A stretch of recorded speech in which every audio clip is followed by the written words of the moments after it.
இந்த உள்வுணர்வு ரொம்ப ரொம்ப ஆரம்ப காலகட்டத்தில் ரொம்ப அரிதாக தான் பேசும்.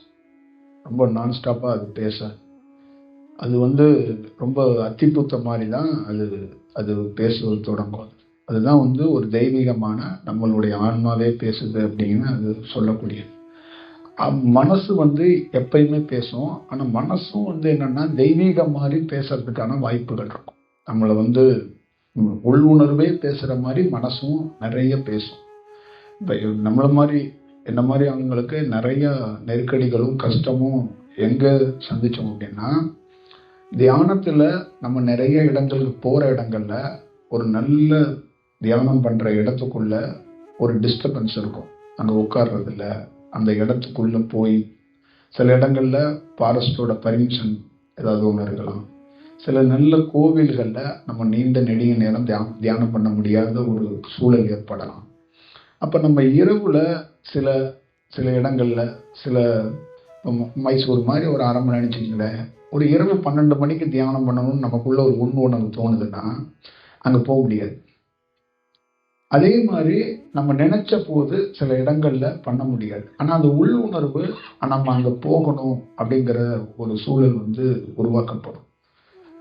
அப்போ அந்த இந்த இந்த இந்த சூழல் மனம் பேசும்போது நிறைய டைம் மனம் பேசிடும். அப்போ அந்த உள் உணர்வு என்னன்னா, ஒரு டிராவல்ல போற நம்மளை அதை எப்பயாவது திருப்பி வரும். திருப்பி நம்மளுடைய அந்த உள் உணர்வு இது மனமா செயல்படுது, நீ இந்த மாதிரி செயல்படக்கூடாது அப்படிங்கிறத அதை மாற்றி நம்மளுடைய போக்கையே மாற்றி அது ஒரு சூழல் உருவாக்கும். இப்போ ஆரம்ப காலகட்டத்தில் என்னால் இந்த மனதை கையாளுறதுல ரொம்ப சிரமப்பட்டேன். அப்போ அதுதான் என்னுடைய நிறைய இந்த தியானத்துக்குள்ள கொஞ்சம் தாமதமானதோ இல்லை தியானத்தை புரிதல் இன்னும் கொஞ்சம் நல்ல தக்க வச்சு எடுத்துக்க வர முடியாமல் கஷ்டப்பட்டதுக்கு மெயின் காரணம், இந்த தியானம் வந்துருச்சு, அந்த விழிப்பு வந்துருச்சு. ஆனால் அந்த உள் உணர்வு என்ன இருந்துச்சுன்னா, இறை தத்துவம் மாதிரியே நம்மளை வழி நடத்தும் போது ஒரு ஆசை வருது. சித்தர்கள் மீது, கடவுள் மீது, சில இடங்கள் மீது, நம்மள் மீது, நம்ம செய்யற வேலை மீது, இதெல்லாம் ஒரு கிரேஸ் மாதிரி ஒரு ஆசை வருது. அப்போ தியானம் பண்றவங்களுக்கு இது வரக்கூடாது. அப்ப இது எப்படி வருது அப்படின்னா, அப்ப இப்படிதான் இருக்கும் போல அப்படின்னு நான்லாம் ஆரம்ப காலகட்டத்தில் நினைச்சிட்டேன். அப்புறம் ஒரு ஸ்டேஜில் தான் மனம் எப்படி செயல்படும், உள் உணர்வு எப்படி செயல்படும். இப்போ உள் உணர்வு என்பது ஒரு தீர்க்க தரிசி மாதிரி ஒரு நாளைக்கு எனக்கெல்லாம் ஆரம்ப காலகட்டத்தில் ஒரு 3 டைம் 4 டைம் தான் அந்த உள் உணர்வை உணர்த்தும். அந்த உள் உணர்வை அது ஸ்ட்ராங்கா அதை நம்ம உள்வாங்கிட்டோம், அது பிடிச்சிட்டோம் அப்படின்னா அது ஒரு பயணம் ரொம்ப நல்லா இருக்கும். அப்போ அந்த உள் உணர்வை பிடிக்க முடியாதது பல நாட்கள் பிடிக்க முடியாதது என்ன அப்படின்னா, பெரிய துன்பத்தை நான் அனுபவிச்சிருக்கிறேன். பெரிய ஒரு கஷ்டமான சூழ்நிலை. ஒரு சில இடங்கள்ல போய் தியானம் பிரமாதமாக வரும், அங்கே நான் அலக்களிக்கப்படுவேன். அங்கே ரொம்ப எனக்கு கஷ்டமான ஒரு சூழல் இருக்கும். அப்போ அந்த சூழலை கடந்து ஒரு 2 நாள் 3 நாளுக்கு அப்புறம் ஒரு இடத்துல நான் இருக்கும்போது அந்த உள் உணர்வு திருப்பி நான் ஒன்று உணர்த்தினேன், உன்னால் உணர முடியல, மனம்தான் உள் உணர்வுன்னு நீ போய் ஒரு வேலை செஞ்சல, அதில் ஒரு துன்பம் வந்துடுச்சு. அப்புறம் அதே மாதிரி இந்த மனதுகிட்ட இருந்து ஒருத்தர் போராடணும். இந்த மனதை வெல்றது தான் தியானத்திலே பெரிய கஷ்டம். ஒவ்வொருத்தருக்குள்ளேயும் இந்த பிரபஞ்சத்தில் நமக்குள்ள இருக்கிற, நம்ம தேசம் முழுக்க இருக்கிறதோ உலகம் முழுக்க இருக்கிறதோ, ஒரு கிளியரா இறைவனை பற்றி கிளாரிட்டியா பேசவோ கொடுக்கவோ எழுதவோ நிறைய செக்டர்ல மாற்றங்கள் இருக்கு. அதுக்கு காரணம் இந்த உள் உணர்வை நம்ம கிளியரா உணர முடியாததுக்கு பெரிய நமக்கு டிராபேக்கா இருக்கிறது, நமக்கு ஆப்போசிட்ல இருக்கிறது மனம். இந்த மனம் தான் ஒரு நல்ல தியானம் பண்றவங்களையோ நல்ல உணர்ந்து வேலை செய்யறவங்கள கூட இந்த மனம் எங்கேயாவது ஒரு இடத்துல ஒரு வேற மாதிரி ஒரு சூழலை உருவாக்கிது. அப்ப ரொம்ப நாள் இதுக்குள்ளேருந்து கஷ்டப்பட்டிருக்கேன். சமயத்துல உள் உணர்வு தான் பேசுதுன்னு நான் மனதிலேயே சில நாள் தியானத்துல வேலை செஞ்சிருக்கிறேன். ரொம்ப ஒரு ஃபீல் தான். வேலை செஞ்சு முடிச்சதுக்கு அப்புறம் ரொம்ப வருத்தப்பட்டிருக்கிறேன். அப்புறம் அந்த உள் உணர்வு சொல்லுது, இதுதான் உன்னுடைய உள்வினை, இந்த மாயைன்னு சொல்ற உன்னுடைய உள்வினை. இப்ப நீங்க நம்மெல்லாம் எதனால இங்க உட்கார்ந்துருக்கோம்னா, எல்லாத்தையும் தாண்டி எங்கேயோ ஒரு இடத்துல ஒரு ஒரு உணர்வு தான், ஒரு ஒரு ஈர்ப்பு தான், ஒரு உயிர் சக்தியோட ஈர்ப்புல தான் நீங்க யாரும் நான் யாரோங்கிறத தாண்டி இந்த இணைப்புங்கிறது எங்க இருக்குன்னா அந்த ஈர்ப்புல தான் இணைஞ்சு நிற்கிறோம். அப்ப அந்த அந்த ஈர்ப்புல நீங்களோ நானோ, நான் உங்களுக்கு துன்பம் கொடுத்துடக்கூடாது, நீங்க எனக்கு துன்பம் கொடுத்துடக்கூடாது. ஆனா சமயத்துல நீங்க எனக்கு துன்பம் கொடுத்துருவீங்க, சமயத்துல என்ன மாதிரி குருமார்கள் உங்களுக்கு துன்பம் கொடுத்துடலாம். இப்ப இது ரெண்டுமே எதை காட்டுது அப்படின்னா உள்முன்னல், அந்த அந்த மாயை, அந்த அந்த சொல்லுவாங்கல்ல உள்வினை அப்படின்னு சொல்லுவாங்கல்ல. அப்ப அருணகிரி மாதிரி நாள் என்ன செய்யும் கோல் என்ன செய்யும்னா, இந்த மனதை நிறுத்தினதுக்கு அப்புறம் தான் அந்த வார்த்தையை எழுத முடியும். அந்த மனதை நிறுத்தாம இந்த நாள் என்ன செய்யும் கோல் என்ன செய்யும் எழுத முடியாது. அப்போ ஒவ்வொருத்தருக்குள்ளேயும் அந்த உள்வினைங்கிறது எந்த வடிவத்திலேயோ, ஒரு தியானம் பண்றவரையோ, ஒரு சராசரி மனிதனையோ யாரோ ஒருத்தர் கஷ்டப்படுத்திடுவாங்க. அப்ப அவங்க தெரிஞ்செல்லாம் பண்ண மாட்டாங்க. இப்ப இங்க இருக்கிற எல்லாரும் யாருக்கும் நம்ம கஷ்டம் கொடுத்துக்கிறோம். சில பேர் மட்டும்தான் திட்டமிட்டு கஷ்டத்தை ஏற்படுத்துவாங்க. சில பேர் அப்படி அது அவங்களே அறியாமலே ஒருத்தர் கஷ்டப்படுத்திக்கிட்டே இருப்பாங்க. அதை நம்ம பார்க்க முடியும். அப்ப இந்த சூழலை அந்த மனமாகியப்பட்டது ஒரு கட்டுப்பாட்டுக்குள்ள வந்துச்சுன்னா, கட்டுப்பாட்டுக்குள்ள கொண்டு வர்றதுக்கு எப்படின்னா, அந்த உள் உணர்வு என்ன சொல்லுதுன்னா, நான் எப்பயாவது தான் பேசுவேன், ஆனா நீ காத்திருக்கணும், நிதானிக்கணும், கவனிக்கணும். அதுதான் கவனித்தல் அப்படிங்கிறது ஒண்ணு எதுக்கு வச்சாங்கன்னா, எப்பயும் தியானத்துல நீ விழிச்சிருக்கணும். அப்ப கவனிக்கும் போது உள் உணர்வா இருக்கக்கூடிய என்ன உணர உணர உணர ஒரு நாள் என்னுடைய ஆதிக்கம் அதிகமாக அதிகமாக மனதோட செயல்பாடுகள் குறையும். அப்ப அங்க என்ன ஆகும்னா, உன்னுடைய உள் வினையிலிருந்து மனம் குறையும் போது நீ விடுபடுவ. அது எப்படி விடுபடுவோம் அப்படின்னா, மனம் குறையும் போது ஒரு ஆணோ ஒரு பெண்ணோ நமக்கு துன்பம் கொடுக்க வர்றத நமக்கு முன்னாடியே தெரியும். இவங்க நமக்கு துன்பம் கொடுப்பாங்க. அப்ப அப்படி விலகு. இந்த உணவு நம்ம உடலுக்கு சேராது, அதை ஒதுக்கு. இந்த உடை நமக்கான உடை இல்லை, ஒதுக்கு.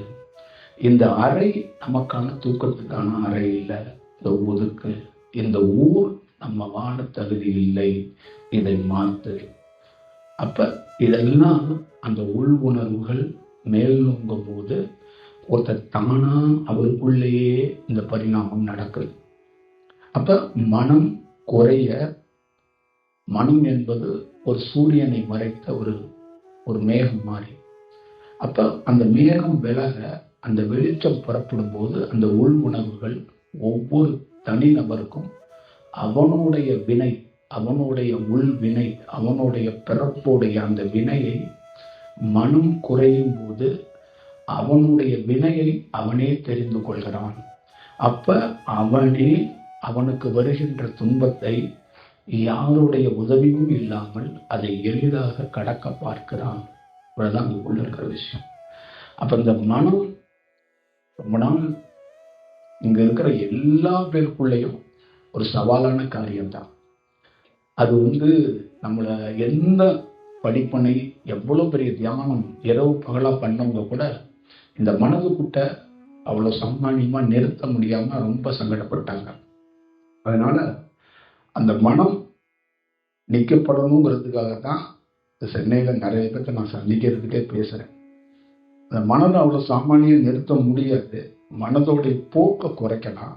அப்படியே போக்கை குறைச்சு ஒரு இடத்துல நிறுத்துறதுக்கு ஒரு வாய்ப்பை உருவாக்குறதுக்கு ஒரு சூழல் தான் அப்படிங்கிறது தான் நம்ம சொல்றோம். அதனால மேக்சிமம் உள் உணர்வு எப்பயாவது தான் பேசுவோம், மற்ற நேரம்லாம் மனம்தான் பேசுவோம். அப்ப நம்ம கொஞ்சம் கவனமா அதை பயணிக்க வேண்டிய ஒரு சூழல் இருக்கும்.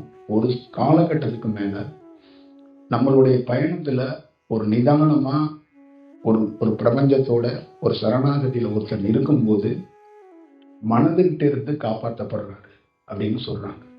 அப்ப என்ன சொல்றாங்கன்னா, உன்னுடைய முன் ஜென்மத்தோட தவம், இந்த ஜென்மத்தோட தவம், இது ரெண்டும் சேரும்போது ஆப்போசிட்லேருந்து வர்ற துன்பமும் இந்த மனமும் அதிலிருந்து விலகி உனக்கான ஒரு பாதை காட்டப்படுதுங்கிறாங்க. அப்ப என்றோ நீ செய்த தவம் இன்று உனக்கு பலனாக இருக்கு. எத்தனையோ ஆண்டுகளுக்கு முன்னாடி நான் செஞ்ச தவம் இந்த பிறப்புல ஒரு நாள் எனக்கு அது ஒரு பயனுள்ளதாக ஒரு இடத்துல மாறுது. அப்ப இந்த பண்ற தவம், இந்த தவம் அடுத்தது நம்ம தவத்துக்கு ஒரு நேர்மையாக தர்மத்தோடு இருக்கும்போது, அப்ப அந்த நேர்மைக்கும் அந்த உண்மைக்கும் வெகுமதிப்பாக என்ன ஆகுதுன்னா, இந்த மனதுகிட்ட இருந்து நம்மளை காப்பாத்துறதுக்கு ஒரு வழி சூட்சமத்துல பிறக்குது. அப்ப இந்த சூட்சமத்துல காற்று வடிவமாக நமக்கு ஒருத்தர் உதவ முற்படுறாரு. இந்த தியானத்துல நமக்கு ஒருத்தர் காற்றாக இருந்து ஹெல்ப் பண்றாரு. இப்படியே நீ கடுமையான இரவு பகல் பாராம ஒரு சாதகனாக தியானம் பண்ற, ஒரு சாதகனாக உழைக்கிற. நான் காடு மலைகள்ல ப்ராப்பரா தியானம் பண்றவங்கள சொல்றேன். நம்ம இல்லறத்துல இருக்கிறோம், டைம் கிடைக்கும் போது தான் தியானம் பண்ணுவோம். ஆனா ஒரு ப்ராப்பரா தியானம் பண்ணிக்கிட்டே இருக்கிறவனுக்கு கூட இந்த மனதை நிறுத்த முடியாது.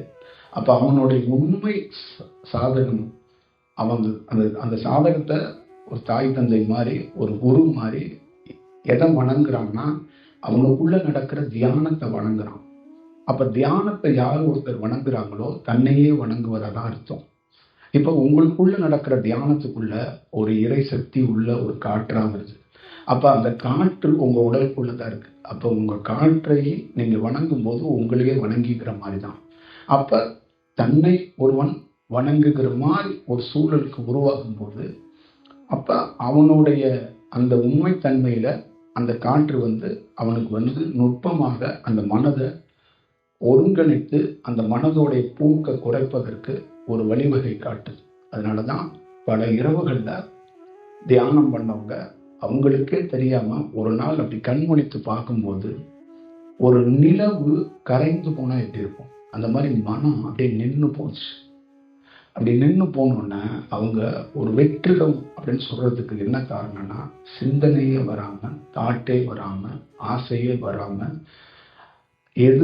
எது உள்ள நடந்தாலும் அது ஒரு ஒரு ஒரு ஒரு சுழற்சியா இருக்கலாம்.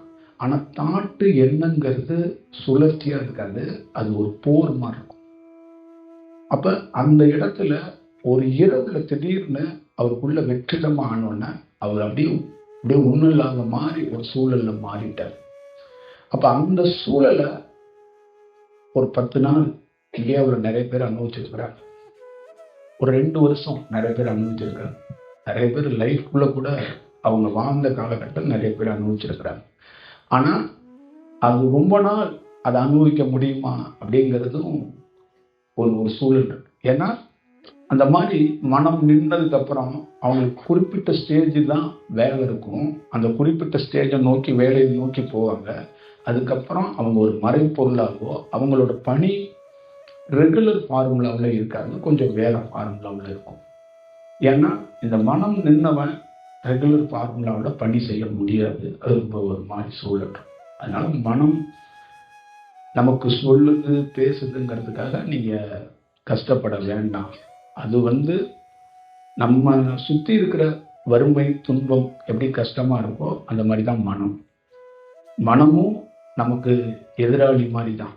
நம்மளை கஷ்டப்படுத்துறதுல பல கதாபாத்திரங்கள் நம்மளை சுத்தி யாரோ கஷ்டப்படுத்துறாங்கல்ல, அந்த மாதிரி தான் அந்த மனமும்.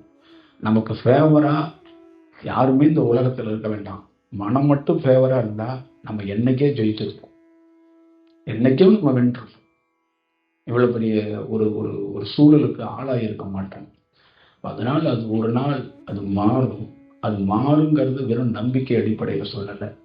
அதுக்கு ஒரே ஒரு ஃபார்முலா என்னன்னா, ஒரு சூழல்ல நிற்க முடியாது. ஒரு மலை தொடர் இருக்குன்னா, திருவண்ணாமலை மலையோ இல்லை சதுரகிரி மலையோ, 2 மலையும் ஒரே மலை மாதிரி ஒருத்தனுக்கு பார்க்க தெரியுது பாருங்க, அதுதான் விஷயம்.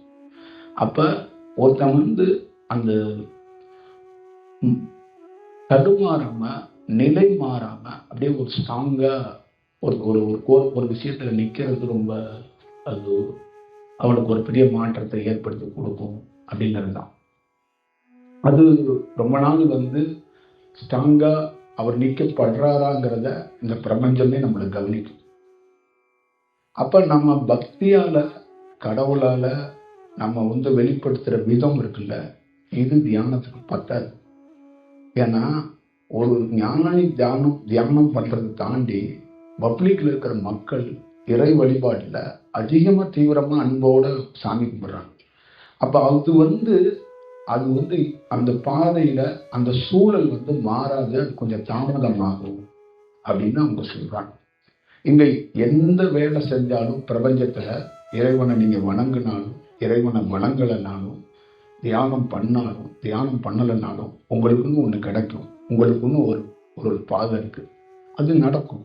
ஒருத்தன் தியானம் பண்ணும்போது அதே பாதை தான், அந்த பாதையோடைய ஒட்டுமொத்தமான உண்மைத்தன்மையை தெரிஞ்சுக்கொள்றோம். இந்த நகரத்தை நீங்க வரலாறு எடுத்து படிக்கணும், யார்கிட்ட கேட்கணும். ஆனா உண்மை தவம் என்பது ஒரு நாள் இந்த நகரத்தை பத்தி முழு வடிவத்தையும் அவன் தெரிஞ்சுக்கிறான், அவனே தெரிஞ்சுக்கிறான். அப்ப இதுதான் அந்த மனம் நிக்கிறதோட செயல்பாடுகள். அந்த மனம் நிக்கிறதுக்கு டெக்னிக், தியானம் அதெல்லாம் தாண்டி ஒரு தனி மனிதனுடைய அந்த தியானத்துக்கு கொடுக்குற நேர்மைன்னு சொல்லுவாங்க. ஒரு குருவுக்கு நீங்க மரியாதை கொடுக்கணும், ஒரு குருவை வணங்கணும்னா என்ன பொறுத்தளவுக்கு நான் பார்க்கிற குரு உங்களுக்குள்ள இருக்கிற காற்றல் தான். உங்களுக்குள்ள தியானமா நடக்கிற காற்றில் தான் குருவா இருக்கிறார். அவரு எல்லா வடிவத்திலையும் வணங்கப்படக்கூடியவராக இருக்கிறார். அவர் டெவலப் ஆனார்னா இந்த உடலை வணங்கக்கூடிய வாய்ப்பு உலகத்துக்கு கிடைக்கும். அப்ப அவரை யாரெல்லாம் தக்க வச்சுக்கிறாங்களோ, அப்ப அவங்க காற்றை தக்க வச்சுக்கிட்டவங்களுக்கு அவங்க உடலே வணங்கக்கூடியதாக மாறி போயிடும். அப்ப அவங்களுக்குள்ள அந்த காற்றால ஒரு தெய்வீகமாக மக்களிடம் அவங்கள கொண்டு போய் சேர்க்கறதுக்கு ஒரு வாய்ப்பை உருவாக்கப்படும். இதுதான் அதுக்குள்ள இருக்கிறது. உங்களுக்கு புரிஞ்சிருக்கா இல்லை என்ன?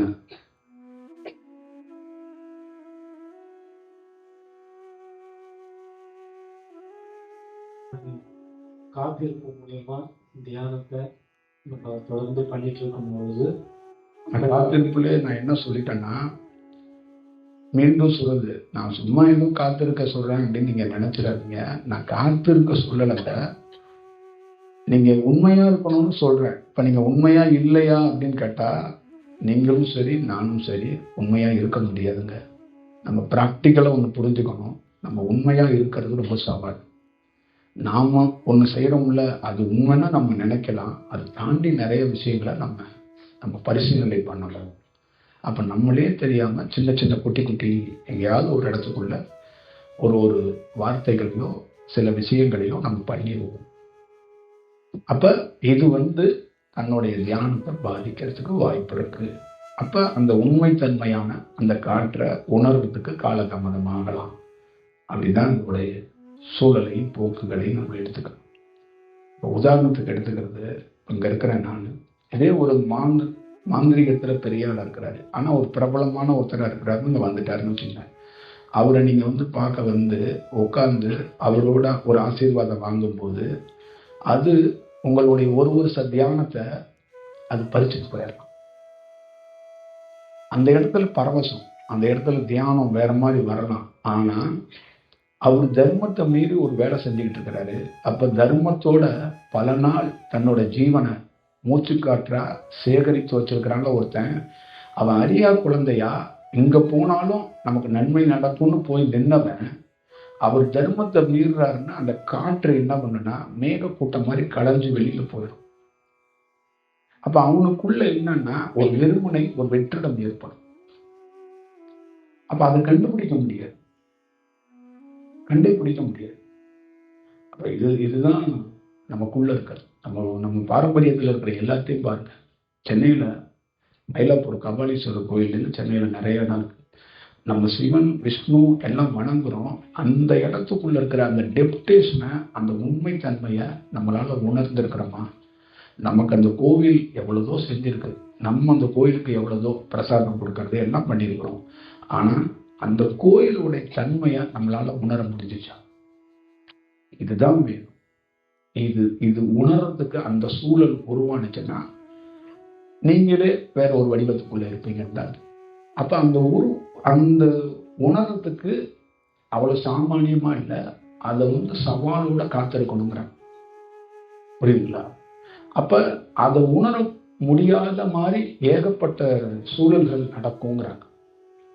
அப்ப உங்களுக்குள்ளே என்னன்னா நல்ல தியானம், அதை நீங்களே கூட கொஞ்சம் ரிப்பேர் பண்ணிக்கிறதுக்கு வாய்ப்பு கூட உருவாகும். அப்ப நீங்க என்ன ஆக போறீங்க அப்படிங்கறதான் விஷயம். உங்க தியானத்தை யாரோ ஒருத்தர் கெடுக்க வேண்டாம், நீங்களே கூட கெடுத்துக்கலாம். அப்ப இது கொஞ்சம் பாதுகாப்பா பயணிக்கணும்னா, பாதுகாப்புங்கிறது என்னன்னா, ஒரு மனிதன் அறியாமல கூட தவறு நடக்கலாம். அவனுடைய சத்தியம் தர்மம் அப்படிங்கிறது சரணாகதி. அந்த சரணாகதியில ஒருத்தன் காப்பாற்றப்படலாம். ஒருத்தன் தப்பு செஞ்சா கூட மன்னிக்கப்படுறான், அவனுக்கு மறுவாழ்வு அளிக்கப்படுகிறது. அப்படிங்கிறது இயற்கையோட விஷயம், இயற்கையோட சுழற்சியில் இருக்கிற அந்த விஷயம். அதனாலதான் உலகத்திலேயே தலை சிறந்தது எது அப்படின்னு கேட்டீங்கன்னா அந்த சரணாகதியை தான் சொல்லுவாங்க. நான் பெரிய ஒரு இடத்துல உட்காந்துட்டு அந்த மாதிரி மைக்கில் எல்லாரும் இந்த பதவி ஏற்றுக்கும் போது சத்திய பிரமாணம் செய்வாங்கல்ல, அந்த மாதிரி வேண்டாம். நீங்கள் உங்களுக்குள்ள அது நடக்கப்படணும், அவ்வளோதான். இப்போ என்ன நீங்கள் திருப்திப்படுத்துறதோ என்ன ஹாப்பி பண்ணுறதோ தேவையில்லை. தனி மனிதன் அவருக்கு பிடிக்கணும், அவ்வளோதான். இப்போ நாம் தப்பு செய்கிறோங்கிறத வேற யாரும் சொல்லாமலே நம்ம தெரிஞ்சுக்கணும். இது ரொம்ப முக்கியம். இப்போ நான் தப்பு செய்கிறேன்னு வச்சுங்களேன், என்னை யாரும் சொல்லக்கூடாது, நானே சரி செய்யணும். சரி செஞ்சேன்னா நான் வாழ்வேன், வாழ்ந்து கொண்டே இருப்பேன். அவ்வளோதான் விஷயம். நாம் தப்பு செய்கிறத அதுதான் அப்படிதான் அப்படின்னு சொல்றது நம்மளை சரி செய்ய முடியாதனால நம்ம மேலும் மேலும் தான் பலவீனமாகும். ஒரு கோபத்தால ஒரு தலை சிறந்த வாழ்க்கையை நம்ம வாழ்ந்துட முடியாது. அந்த கோபத்துக்கு காரணம் இருக்கு. ஒரு முனிவர் கோபப்பட்டு ஒரு பறவையை எரிச்சார், ஒரு முனிவர் கோபப்பட்டு ஒரு பெண்ணை எரித்தார், ஒரு முனிவர் கோபப்பட்டு காமத்தை எரித்தார் அப்படின்னு இருக்கும். அப்ப என்னன்னா அவருடைய தவ வலிமையில அந்த செயலை உள்ள அண்ட விடாம அவர் கண் முழித்து அப்படி பார்க்கும்போது அதை எரித்தாருன்னு சொல்றாங்க. அப்ப என்னன்னா நான் வலிமையா இருக்கும்போது என்னை எரித்தன்னா நான் உன்னை எரிப்பேன் அப்படிங்கிற. இப்ப ராஜாக்கள் அத்தனை பேருமே வாள் ஏந்தி போர் பண்ணியிருக்கிறாங்க. ஞானிகள் யாருமே வாள் ஏந்தல, கையில் தண்டம் வச்சிருக்கிறாங்க, கமண்டலம் வச்சிருக்கிறாங்க. முருகன் வேல் வச்சிருந்தாரு, ராமன் வில் வச்சிருந்தாரு, கிருஷ்ண பரமாத்மா குதிரையோட லகான் வச்சிருந்தாரு. ஆனா யாருமே போர் பண்ணல. அவங்க எதை போர் பண்ணாங்கன்னா எண்ணம், மாயை. அந்த எண்ணம்ங்கிறது மாயை, அதான் மனம். அப்ப ஒரு மனிதன் எங்க நல்லவனா மாறுறான், எங்க கெட்டவனா மாறுறான். அப்ப ஒரு மனிதனுக்குள்ள எது எப்படி அந்த சேஞ்ச் நடக்குது. ஒரு மனிதன் சாதாரணமா வச்சுக்கோங்க, ராவணன் உண்மையான சிவனுடைய பக்தர் அப்படிங்கிறாங்க. ஆனா ராவணனுக்கு என்ன தெரிஞ்சிருக்கணும், ராவணனுக்கு? ராவணன் உண்மையான சிவன் பக்தர்ங்கிறாங்க. அப்ப ராவணனுக்கு என்ன தெரிஞ்சிருக்கணும்? ராமன் மாதிரி ஒருத்தரை எடுத்து சண்டை போடலாமா? இதானே ஒரு சிம்பிளான விஷயம் தானே. கர்ணன் உலகத்திலே உயர்ந்தவர். அப்ப யாரை எடுத்து சண்டை போடுறாரு? கிருஷ்ணனை எடுத்து சண்டை போடுறாரு. அப்போ நம்ம மனைவியோ குழந்தையோ அம்மாவையோ எடுத்து சண்டை போடுவோம். ஆனா அவங்க யாரு? நம்ம தாயே போன பிறப்புல நம்ம ஒரு குருவா இருந்திருக்கலாம். நம்ம குழந்தைய நமக்கு குருவா இருந்திருக்கலாம், நம்ம மனைவியே நமக்கு குருவா இருந்திருக்கலாம். ஆனா இந்த பிறப்புல அந்த வாழ்க்கையோட சுழற்சியில நம்ம அவங்கள்ட்ட சண்டை போடுறோம். அப்ப இதுக்கு காரண கர்த்தா என்னன்னா தப்பு செஞ்சுட்டாங்க அப்படிங்கிறது கிடையாது, மனம். அப்ப நம்மளுடைய அந்த ஏழாமைன்னு சொல்லுவோம்ல, அதுல நம்ம வெளிப்படுத்திடுறோம். அப்ப நமக்குள்ள என்ன ஆகுதுன்னா அதை சரி செய்ய முடியாம மேலும் மேலும் நம்ம மாட்டிக்கிறோம். அப்ப எப்பயுமே ஒரு சூழல் தான். இந்த பண்டைய கால வரலாறுலேருந்து பாருங்க, இந்த மனதை வச்சுக்கிட்டு குருவை இறைவனை அறிய முடியாது, தயவு செய்து குருவாக இருக்கக்கூடிய தாங்கள் என்னை கைவிட்டுறாதீங்க, நான் சரணாகதி அடைகிறேன், இந்த மனம் நிற்கிற வரைக்கும் எனக்கு துருப்பு கோரும் பாதுகாப்பு அரணாக இருந்து என்னை காத்தருள் குருநாதா. ஒரு குருங்கிறதுக்கு என்ன ரீசன் அப்படின்னா, நான் அறியாத குழந்தை என்னை நீங்க தான் கூட்டிட்டு போகணும். அப்ப கூட்டிட்டு போகணும்னா தியானத்தோடைய முழு செக்சர் முழு பாதையும் எனக்கு தெரியாது. அப்ப என்னுடைய உள்வினையும் நான் பண்ற தியானமும் என்னுடைய மனமும் எதோ செஞ்சுக்கிறோம்.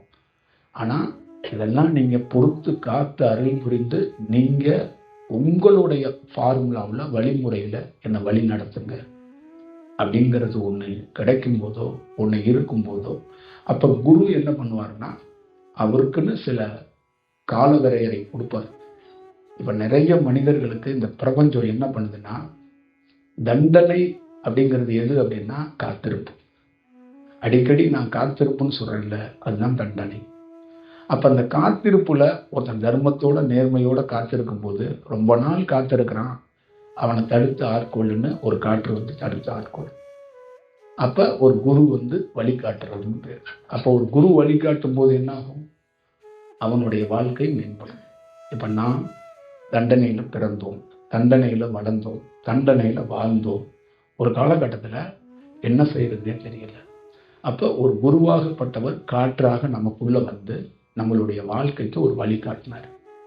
அப்ப என்ன வழிகாட்டினார் அப்படின்னா, பிறந்தோம், வாழ்ந்தோம், ரசிச்சோம். இதை தாண்டி இந்த பிறந்தோம், வாழ்ந்தோம், ரசிச்சோங்கிறத அதை எல்லாத்தையும் முழுமையா ஏன் பிறந்தோம், ஏன் வாழ்ந்தோம், ஏன் ரசிச்சோம், இதை தெரிஞ்சுக்கிறதுக்கு ஒரு வாய்ப்பு இந்த காற்று மூலியமா தான் முடியும். அப்ப இத பாரு, இதுல பயணி அப்படிங்கிற அந்த முழுமையான செயலை ஒரு குருவாகப்பட்டவர் நமக்கு காட்டி கொடுத்தார். இதுதான். அப்போ உங்களுக்குள்ள ஒரு நாள் ஒரு காற்று உங்களுக்கு ஒரு பாதையை காட்டும். அந்த பாதையை அது காட்டுனா, காற்றாகப்பட்டது நல்லா ஞாபகம் வச்சுக்கணும், அதுக்கு மனம் கிடையாது. மனதோட நம்ம ஆசைப்படும் போது அது நம்மளோட அட்டாச் ஆக மாட்டோம், அது விலகி நின்று. அப்ப நமக்கு கிடைக்கிற சின்ன சின்ன தியானம், சின்ன சின்ன சக்தி, சின்ன சின்ன வாக்கு, இதெல்லாம் என்னன்னா நமக்கு முன் ஜென்மத்தோடைய பலனும். இவன் இப்படி இதெல்லாம் நினைச்சிருக்கான் எண்ணத்தாலேயே, பெரிய பெரிய கோயில் கட்டணும், பெரிய லெவல்ல நம்ம வாழணும்னு அந்த எண்ணத்துக்கு ஈடேற மாதிரி ஒரு சூழல் உருவாகும். அப்ப ஒரு சூழலை நாம இறைவனால கிடைக்கப்படுது அப்படின்னு நினைக்கிறது, அது மனதால கிடைக்கப்படுது. மனதால முன் ஜென்மத்தோட மனம் ஆசைப்பட்டு, மனம் அதை சிந்திச்சு, மனம் அதுவாகவே இருந்து அதை அடைய முடியாதனால இப்பிறப்புல அதை அடையறதுக்கு வாய்ப்புகள் உருவாக்கப்படுது. அப்ப ஒரு குரு என்ன சொல்றாருன்னா, மனதால் பெற்ற விஷயத்தை வைத்துக்கொண்டு என்னால் பெற்றதாக நிறைய பேர் சொல்றாங்க. அப்ப மனதிலிருந்து பெறதுக்கும் எனக்கும் சம்பந்தம் இல்லைங்கிறாங்க. இப்ப என்னுடைய உரையில பாத்தீங்கன்னா, கோடீஸ்வரர்கள், ஆட்சியாளர்கள் நிறைய பேரை நம்ம நேரடியா சொன்னதுக்கு, முக்கியமா நிறைய விஷயங்கள் பேசுனதுக்கு, மனதிலிருந்து ஒரு விஷயம் உங்களால் தோன்றப்பட்டு அந்த மனதிலிருந்து மேல் நோக்கி அந்த மனமே பெரிய விஷயமாகி உங்களுக்கு கிடைக்க வேண்டிய பொருளையோ அதிகாரத்தையோ உங்களுக்கு கிடைச்சிருச்சு. அப்ப அந்த கிடைச்ச உடனே நீங்க என்ன சொல்றீங்கன்னா, கடவுளால் கிடைக்கப்பட்டது, குருவால் கிடைக்கப்பட்டதுங்கிறீங்க. நான் கொஞ்சம் மனம் குறைஞ்ச உடனே அந்த இறை அலைவரிசை கிட்ட அந்த காற்றை உணர்ந்து பார்க்கும்போது அது சொன்னது, உனக்கு கிடைக்கப்பட்டது அத்தனையும் மனதால் கிடைக்கப்பட்டது, என்னால் கிடைக்கப்பட்டதல்ல. மனம் வேலை செஞ்சுக்கிட்டு இருக்கும்போது நான் அதிகபட்சம் வரமாட்டேன். ஏன்னா நாம நமக்கு ரோல் இல்லை. அதனாலதான் சொல்லுவாங்க, மாயை இருக்கும் இடத்துல, ஒரு ஆசை இருக்கிற இடத்துல, காமம் இருக்கிற இடத்துல ஒரு உண்மையான முனிவர் மாதிரி ஒரு குருவை பார்க்க முடியாது அப்படிமா. அப்ப நீங்க எப்படி இருக்கு அப்படின்னு பாருங்க. அப்ப அந்த மனம், அப்ப அவரு சொல்றாரு, இந்த மனம் குறையறதுக்கு நான் வெளியில இருந்து உனக்கு ஒரு வேலை செய்வேன். என்ன வேலை செய்வேன் அப்படின்னா, நீ முன்னேறதுக்கு, நீ தியானத்துல வருவதற்கு நான் உன்னை கவனிப்பேன், நான் உன்னை பார்ப்பேன். அப்ப உனக்குள்ள ஒரு தியானம் வளரும். அந்த தியானத்துல நீ இம்ப்ரூவ்மெண்ட் ஆகும்போது ஒரு சின்ன ஒரு ஊதுபத்தி போக மாதிரி ஒரு சின்ன காற்றாக உனக்குள்ள ஊடுருவி உனக்குள்ளேயே ஒரு தியானத்தை நான் நல்லா வர வச்சு அந்த மனதை ஸ்லோ பண்ணதுக்கு அப்புறம் முழுமையாக நாம் உன்னோடே இருப்போம். அப்பதான் அந்த ஒரிஜினாலிட்டிய நீ உண்மையிலே இந்த பிரபஞ்சத்துல இறைன்னு ஒன்று இருக்கா, குருன்னு ஒன்று இருக்காங்கிறத அங்கதான் உணர முடியும். அப்படிதான் நாம பார்த்ததை நாம உணர்ந்ததை சொல்றோம். ஆனா நிறைய பேருக்கு மனதிலிருந்து நமக்கு நடக்கிற நல்ல விஷயத்துக்கு இந்த கடவுள் தான் நமக்கு கொடுத்துட்டாரு அப்படின்னு அவங்க சொல்றாங்க. அது முன் ஜென்மத்தோட அந்த எண்ணத்தோடைய செயல் வடிவம் அப்படிங்கிறத நம்ம உணரணும். அப்போ அந்த எண்ணத்தை ஒரு குரு கலைச்சிருவார். அப்ப எண்ணம் களையப்படணும், மனம் சரி செய்யப்படும். இப்ப மனம் என்ற நோய்க்கு மருந்து இல்லை. இந்த மனம் சரியானா மட்டும்தான் ஒரு நிதானமான ஒரு போக்குக்கு நாமளே வர முடியும். அது வரைக்கும் நம்மளால ஒரு நிதானமான போக்குக்கு வந்த மாதிரி ஒரு சூழல் உருவாகுமே ஆனால் வந்திருக்கிறதுக்கான வாய்ப்புகள் ரொம்ப குறைவா இருக்கும். அதை நீங்க பார்த்துக்க. வேற யாரும் என்ன கேட்கணும்?